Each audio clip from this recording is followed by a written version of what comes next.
Hello Jeepers, it's Greendot 319, how are we all doing? Now, it's been a while since I've done a video and I'm concerned that some of you may start breaking into my house to try and see my Jeep. So I thought I'd better do one just to protect my family and kids. But what we're going to do today is we're going to look at something different. We're going to imagine it's the 15th of May 1943. The guys at Willys in Toledo, Ohio have let me onto the line. And they've done what a lot of people would have wanted to have done. It's to get a brand new Jeep off the line. It's a brand new Jeep which came in its crate. It's a brand new Jeep which rolled off the factory. Now, this Jeep is not completely completed yet. It's missing a couple of little bits and there's a couple of finer details that some of you may have noticed. I mean, the war's on and everything, there's production problems. This Jeep will go back onto the line and have these last bits finished on it. But at the moment, it's essentially a Jeep. It's essentially ready to go out to the ETO and to go and start fighting its war. So, without further ado, let's have a look at what I think a brand new Jeep off the line should have looked like.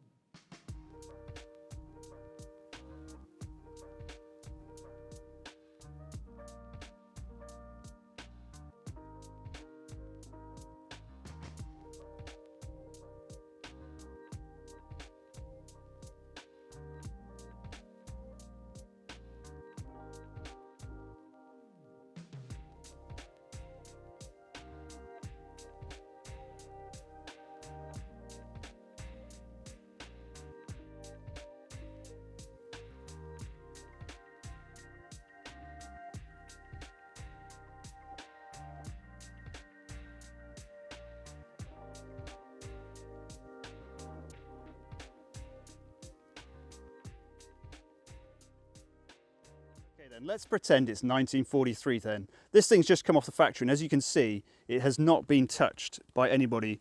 There aren't even any footprints on the floor there or boot marks. Now you've got to guess how I managed to get it here without doing that, touching it. But I've been keeping it nice and fresh and mint for you guys so you can see it before it starts to get dirty and all worn out and mucky. But let's just discuss this as if we would in 43 then. So let's have a look at some of the features of this. This being a 1943 Willys MB with an ACM1 tub. So this little baby is designed to be the go anywhere Jeep, and it can go anywhere pretty much. This thing is awesome, and we've got some of the newest features for this one, the 43, okay? So underneath the dash, we've got a little filterette there, and that stops the electrical interference that would upset the radios, because this little baby can be fitted with radios as well. On the back down here, you can stick them in there, so you can just talk to anybody you want to. And this S down here on the cowling signifies that it's suppressed and that it's passed the test to show that it doesn't make electrical noise to upset the radios. So that's one of the great features of it, is this Jeep has a suppression. Now, later Jeeps will have this too, but they change a little bit. They remove that big capacitor underneath the dash there, and they just have little capacitors dotted all the way around the Jeep. So it's slightly different, the later ones. We've got a fire extinguisher down here as well for when the thing catches on fire, but it won't catch on fire because they've helpfully put the gas tank underneath your seat. So just to make sure that you keep this thing nice and safe, you sit on the gas tank there, so you should never need the fire extinguisher. Later Jeeps will have a first aid kit just fitted in there underneath that handbrake parking lever. So that's where the first aid kit will fit, but this one doesn't. We haven't got to that bit yet. We've got a slightly different steering wheel to the earlier ones. This has just got spokes rather than the complete plastic sheller steering wheel. We've also got some helpful things here. Now this is going to change later on to a rotary system, but at the moment this is the push-pull light switch, and this is how you control your lights. So we've got a helpful little card here which tells us what we need to do, because if you didn't have this you wouldn't know what the hell's going on. But to be nice and safe so that you don't accidentally put your headlights on during a war zone, we've got a pushing system here so you can't pull it out. So what it is the first one, that just does marker lights, so you could drive at night with your blackout marker light. So you've got a marker, you've got a blackout driving light there, and when that's pulled out, if you pull this out, that lights as well so you can see where you're going. You can push it back in. Now if you try to pull it out further to headlights, it won't move, so you can't accidentally pull it out while you're out and about and give your position away. So you have to push this in and then you can pull it out. Now the headlights will come on. There we go, so to keep you nice and safe. So we've got our headlights, we've got our tail lights, they should be lit as well. Yeah, all lit up, all tail lights lit up. And then the last one, you pull it all the way out and then that's just for day driving. That would just be when you push the brake pedal, the brake lamps come on. But this is a cool little system here. Lots of people complained in the war that you knock it with your knee. I haven't driven it enough with this system to work out whether that's true or not, but I suppose it could be. They go to the rotary system later on. What other nice little features have we got on this 43 MB then that we don't have on some of the earlier ones? But what they have done is they've put in a little bit of strengthening here on the side, because when you're carting around this big old heavy spare tyre on the back, without this strengthening it starts to damage the rear panel and pull it out. So what they've done in the factory is they've put in this little strengthening panel there. So that prevents some of that, which is a nice touch. So they've started to take on board what's been occurring during the war and while these vehicles have been out and about, and they're starting to listen to what people are saying, and they're changing the Jeep slightly to accommodate that. Another feature they've added in the factory for this Jeep is down here where the road springs attach. They've added a second spring underneath called a torque reaction spring. Now, we can look at this at a later point, but the Jeep has a nasty habit of turning to the left when you press the brake pedal hard. It's due to the way this axle's set up and the way the steering's set up. It's not accidental. They knew what was happening in the factory. This steering system has been designed very cleverly. The tie rod and the bell crank here are held up high, and that's to prevent it knocking on the ground and hitting things underneath. So they've had to put it in that position, and putting it in that position means that the geometry, when you brake hard, rolls this axle to the front and it causes it to pull to the left. So that reaction spring underneath, that extra reaction spring, is to prevent that. So they've been thinking about these problems that people have been finding, and they're trying to correct them. This Jeep also has a stamped grille. Unlike the earlier slat grills, we've changed to this beautiful stamped grille. But they have left some things still from the old one. They've still left an air deflector inside underneath. Now, you had those when you had the stamped grille because the air could get around everywhere and you wanted it to be channeled into the radiator. And for some reason, they didn't remove it on these earlier ones. So it still has this little air deflector, which we'll see when we pull the hood up inside. So not everything is completely correct, and some of the stuff on it doesn't make sense because they've changed things and they haven't removed other bits. But that's just a little feature of it. She's got her factory drab blue markings on her. Now, these drab blue markings, does anyone know why they're drab blue? Well, the answer is because apparently when you view this in black and white from a distance, you can't see them. Now, if you look at black and white photos close up, you can see the blue drab markings, but apparently at a greater distance, you can't see them. So it's sort of a secrecy feature here to have those markings. But this is all it got from the factory. It hasn't got any stars, it hasn't got any white in it or anything like that, just blue. Look, so mint. The exhaust is still green inside. I don't really want to get it dirty now. It seems a shame. Let's have a look underneath the hood and see what's lurking under there. Okay, here's the main event. This is it. This is the 2.2 Willys Go Devil engine. Now, as you can see, this is how I think it should have looked in World War II. It's a fantastic little thing. It's a really grunty little beast. They'll run until they fall apart.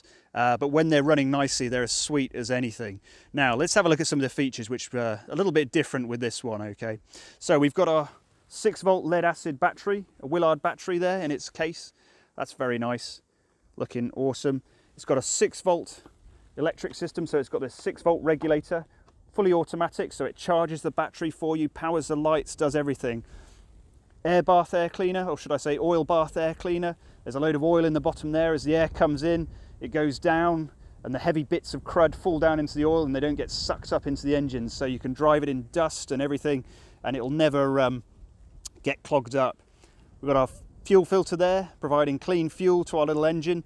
That later in the war will change. They'll omit that and they'll change to having a fuel filter inside the tank, but at the moment we've still got it on the dash there. And this is the hood then. This is the earlier ACM hood.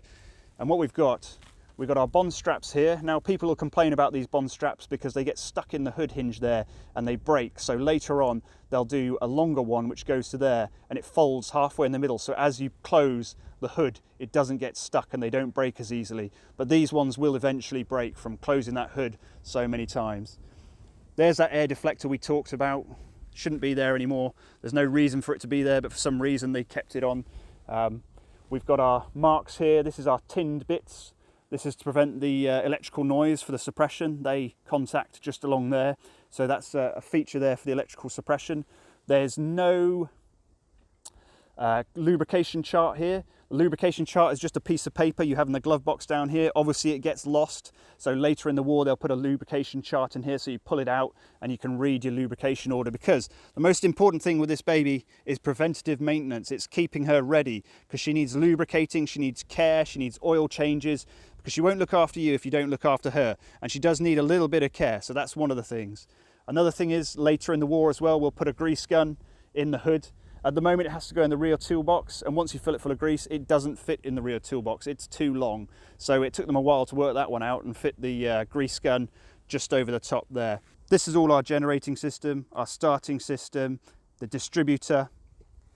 We've got our oil here, we've got a crankcase ventilation system to prevent sludge formation. We've got our little WO carburettor, very high technology stuff, works very well. You can see bits on here are all tinned. This wire with the headlamp wire, it tinned onto the fender so that none of this electrical noise occurs. All the sort of voltages across the Jeep are all the same, so you don't get sparking and arcing, and then that would be electrical noise. So everywhere you can see all these little straps going everywhere, making sure that we're not getting any sort of differences.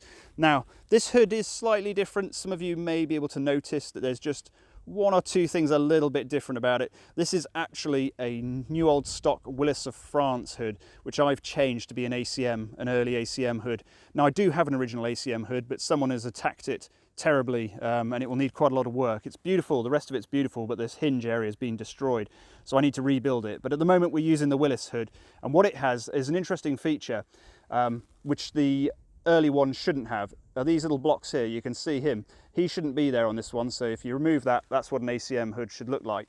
Now you can see this one over here is doing what it's supposed to do. They strengthen, they contact and they strengthen this area here, because without those, when GIs and French girls sit on the bonnet, it bends and flexes here and it starts to rip and damage. So what they did is, when they went to the later hood, is they put these little blocks on there to contact it, and they prevent it from flexing so much and contacting there, so it doesn't rip the hood. So these little improvements they were making throughout the war. Other little improvements are the removal of a lot of rubber. We used to have a big rubber hose here. This rubber hose is now changed to a metal hose in the middle with just some smaller rubber bits, because obviously rubber is a key strategic material and we need to protect it. Part of that as well is these little hoods. People call these rain hoods. They're not rain hoods. They are to prevent you shorting out your spark plug wires. You can see underneath they're just bare, so to prevent you shorting it out, they put these little hoods on there, so if a spanner or something falls onto it, it doesn't just arc it out. But they'll be going soon as well. We'll keep the rubber grommets in this one. Ford changed to little sort of fabric ones, or should I say horsehair ones, but Willys will keep these. And here's our air deflector with our Norseman's beard, let's call it that, material there. Very nice indeed. So the question you'll have then is, what is it like to drive a brand new Jeep? Not just a Jeep that's been restored or half restored, or you're using used components and worn components. You've got new bearings in it and have you, but it's not completely brand new as this is. And when I say brand new, of course I don't mean brand new, I mean old stock parts, built back to factory specification. What's that like? Now, I've driven the GPW previously, my last Jeep, and that was rebuilt in the normal way. That was built using the parts which come with it, new bearings, everything was checked, but there's some play in the gears still. They're perfect, they're still within tolerance, but they're not factory brand new, okay? And that's not a problem, of course. Driving a Jeep like that is a complete pleasure. But we wanted to see what it's like to drive a brand new one and see if there is any difference. And I can tell you, there is a big difference. But it doesn't mean it's any better or any more enjoyable. Driving a Jeep is a fantastic experience. If you haven't done it before, it's great. It's such an awesome historic little vehicle. But even driving the worst one is better than 99% of driving other vehicles. Just the history of it, Driving a worn out original one is fantastic. And it's fun as well. But driving a new one is a very different experience. It's very refined. It's, I mean, as a Jeep can be refined. Let's start this up. Let's take her out. There we go. Now you might vibrate a bit on there, unfortunately. Let's see it. I might have to move that camera. Oh, that's the fourth time I've done that. Already booted it. Right then. I think I've moved you somewhere where you might be a little bit more stable, but that's a relative term here. Right. Good old 6-volt electrics on a tight engine. Okay, so we've only got 3 gears and a reverse gear as well, so we're not abundant with gears here. But the gearbox is nice, clutch in, that's first gear, nice positive clunk to it. Everything clunks nicely, you know, it feels solid and firm, which is what you want in an off-road vehicle. The steering, it's tight, it's just off to the left a little bit here, so there's just a touch of play, which is how this should be in Jeep steering. So clutch is nice, the biting point is good, there's not too much slip or anything like that, you know, so it's nice and gentle, it's refined at the moment. Changes gear very easily. After making sure I picked up all my stuff, I've just realised I've left me turning radius is not very good. Left my tripod on the floor there, so let's go and pick that up.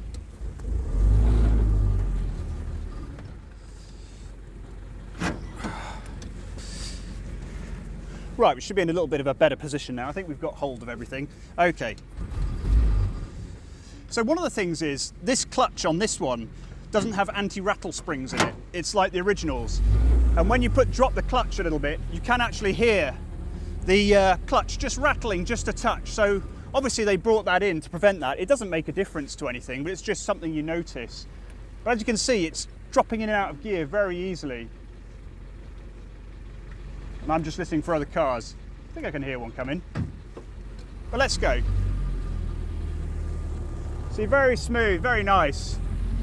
Nice and gentle. The steering, hands off, it's not moving or doing anything like that. Change up into second. Comes a car. Farmers.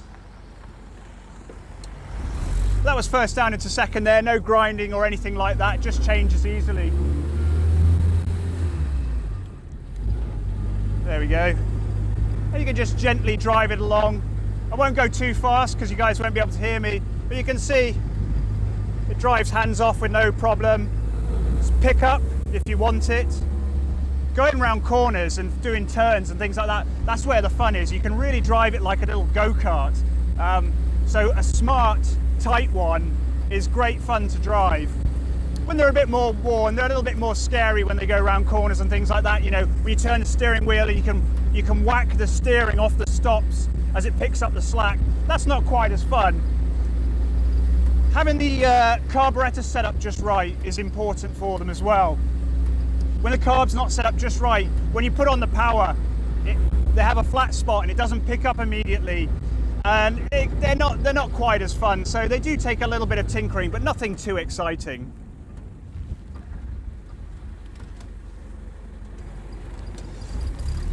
Unfortunately, I can't do justice to driving it today. I'm just going to have to take it slowly so that I can film properly. We'll try and get some more videos in of it driving a little bit more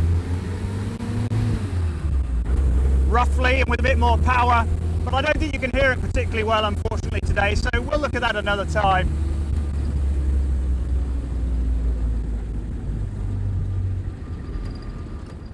I think the most important thing about driving a Jeep is the sort of the sense of history you get when you drive it. The noise is iconic, the way it feels and looks is iconic. That gentle whine, you can hear the radiator fan spinning round and it makes a particular buzzing noise of the L134 engine. All that sort of stuff invokes a lot of feeling. When you've got the canvas on here as well, you know, you get that smell, the petrol smell and the canvas. It really adds to it. Now personally, I'm not adverse to dressing up in the full gear to get the full experience. It looks a bit stupid if you drive a Jeep wearing your Thrasher t-shirt and your jeans and what have you, whereas when you're wearing the original sort of kit, it gives you an idea of what it must have felt like, you know. This stuff's hot at the moment, which is fine, fine when it's cold, but when it's a bit warmer, it's a bit less comfortable. But it gives you an idea, you know, wearing the big boots on as well, you get to feel how it would feel for a GI. It's not like I'm wearing little sneakers which give me loads of space. So it's all about the feeling, really. And I think one off the factory gives you a genuine feeling. Now, of course, it's not the feeling all GIs had. They're used to driving Jeeps which are completely worn out or pretty much worn out. But one like this is nice to invoke that sort of feeling. And you'll only get it, what, once or twice in your life? I don't know if I'm going to build another one of these now. I think this has taken a lot of work and a lot of time. and I think perhaps one doing it to this sort of level is more than enough. The GPW, which wasn't restored to this level, was very enjoyable to drive and cheaper than this. But here we go. This is, oh, I just ran over a giant dragonfly. Sucks to be him. But it's a great vehicle. I'm really pleased I've done it. I want to get lots of miles out of it. This isn't going to be a hangar queen. She's not going to sit around doing nothing. This one's going to be properly driven. You know, I'll get a couple of thousand miles or 1,000 miles a year in it. So I'll really be able to iron out the kinks and make the most of it. But this is it. Original World War II Jeep off the factory line. A couple of things to finish and then we're done. Very nice. What can I say? Go back to Toledo, Ohio and pick one up. They got my compliments.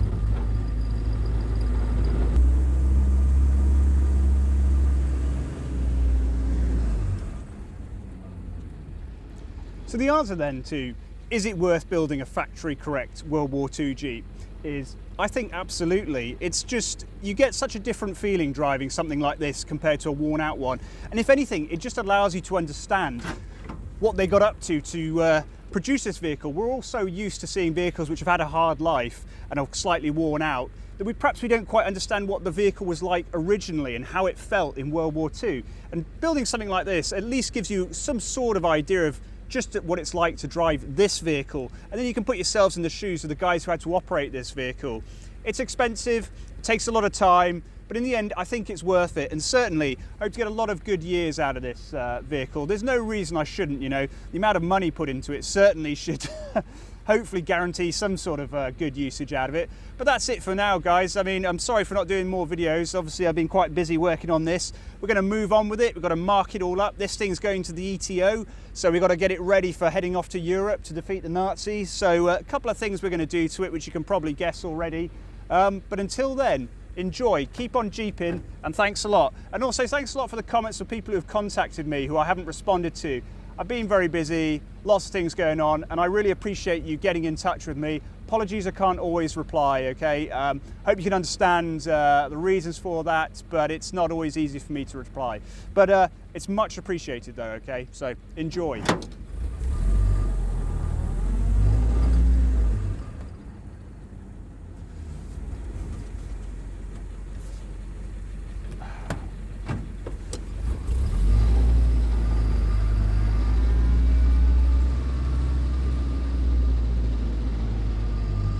Right, let's pick all this stuff up.